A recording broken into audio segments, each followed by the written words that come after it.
दिल्ली विश्वविद्यालय छात्र संघ चुनाव 2025 के लिए वोटिंग लगातार जारी है। इस वक्त आप देख सकते हैं कि हम मौजूद हैं वोटिंग सेंटर के बाहर और हमारे साथ बात करने के लिए एबीवीपी के दिल्ली स्टेट के सेक्रेटरी सार्थक शर्मा मौजूद हैं। इनसे बातचीत कर लेते हैं। सार्थक जी, अभी तक जो शुरुआती रुझान आ रहे हैं 10 राउंड के आसपास पहुंच गया है। एबीवीपी ने 3 सीटों पर बढ़त बनाई हुई है और 1 सीट पर एनएसयूआई ने बढ़त बनाई हुई है। इसको कैसे देख रहे हैं, क्या कहेंगे? क्या है कि अभी लगभग आधी से ज़्यादा काउंटिंग बची है, शेष है, तो हमें पूर्ण विश्वास है कि सिर्फ इन 3 सीटों पर नहीं, हम 4 सीटों पर बढ़त बना के दिल्ली विश्वविद्यालय छात्र संघ का चुनाव जीतेंगे। 1 सीट पर राहुल झांसला जो है वो काफ़ी ज़्यादा आगे बढ़े हुए हैं। आर्यन मान से भी ज़्यादा उनको वोट मिले हैं। इसको कैसे देखते हैं, क्या कारण मान रहे हैं इसके पीछे का कोई कारण ही नहीं है। वर्तमान में मैं आपको बता देना चाहता हूँ, हमारे अध्यक्ष जो प्रेसिडेंशियल कैंडिडेट है उनका मार्जिन बहुत बड़ा है, उसके आसपास भी कोई कैंडिडेट नहीं है अभी। और जहाँ तक बात करें इनके वाइस प्रेसिडेंट कैंडिडेट की, तो हो सकता है किसी कॉलेज के अंदर उनके थोड़े समर्थक ज़्यादा होंगे व्यक्तिगत, इसलिए वो आगे बढ़ गए।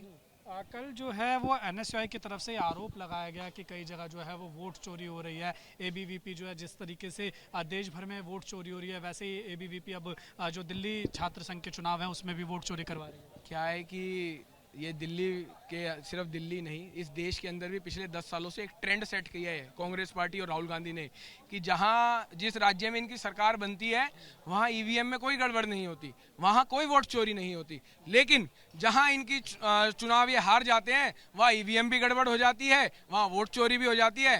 तो कल दिल्ली विश्वविद्यालय छात्र संघ का चुनाव था, एनएसयूआई को अपनी हार दिख रही थी, तो उस हार की बौखलाहट में ये अनर्गल आरोप इन लोगों ने अखिल भारतीय विद्यार्थी परिषद पे लगाए। और मैं आपको बता देना चाहता हूँ, इन लोगों को एनएसयूआई को अपनी हार का ठीकरा कहीं फोड़ना था, तो इन्होंने उसका जरिया बिचारी ईवीएम को बनाया। एक मुद्दा जो है वो लगातार गरमा रहा है, वो है राहुल गांधी ने कल जिस तरीके से प्रेजेंटेशन दी उसके बाद कई आरोप वोट चोरी के लगाए। उसमें राहुल गांधी ने ये कहा कि अगर लोकतंत्र को बचाना है, वोट चोरी को रोकना है, तो जेनजीज को और युवाओं को साथ आना पड़ेगा। इसको कैसे देखते हैं? क्या है कि मैं बता देना चाहता हूँ राहुल गांधी जी को भी कि जेनजी और युवा इस देश का भविष्य है, लेकिन 1975 में जो संविधान की हत्या, वोट चोरी, सबसे बड़ी वोट चोरी देश की अगर किसी ने करी है तो वो इंदिरा गांधी जी ने करी है। 1975 में आपातकाल लगा के संविधान की हत्या अगर किसी ने करी सबसे पहले, तो वो मॉडल इंदिरा गांधी जी ने करा है देश के अंदर। और 2.5 साल तक, लगभग 1.5 पौने 2 साल तक इस देश में चुनाव नहीं हुए थे। तो कौन कर रहा है सबसे बड़ी वोट चोरी? इंदिरा गांधी और कांग्रेस पार्टी ने वोट चोरी करी है सबसे बड़ी देश की। कह रहे हैं कि जेनजीज आए, मैं उनके साथ खड़ा हूँ हमेशा। क्या है कि इन लोगों की टूल किट है देश में हमेशा डिस्टर्बेंस पैदा करने की।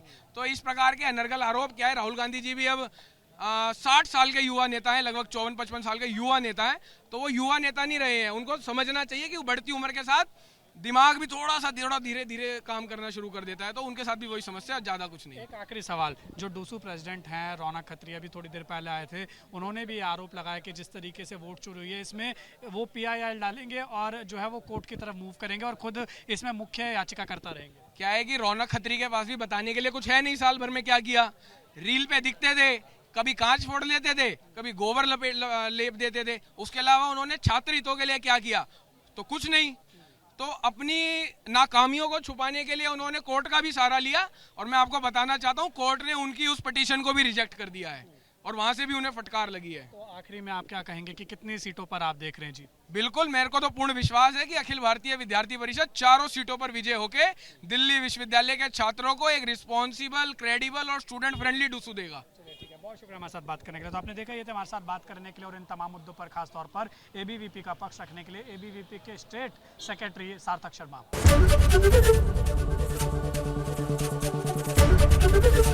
एबीपी गंगा, खबर आपकी, जुबान आपकी।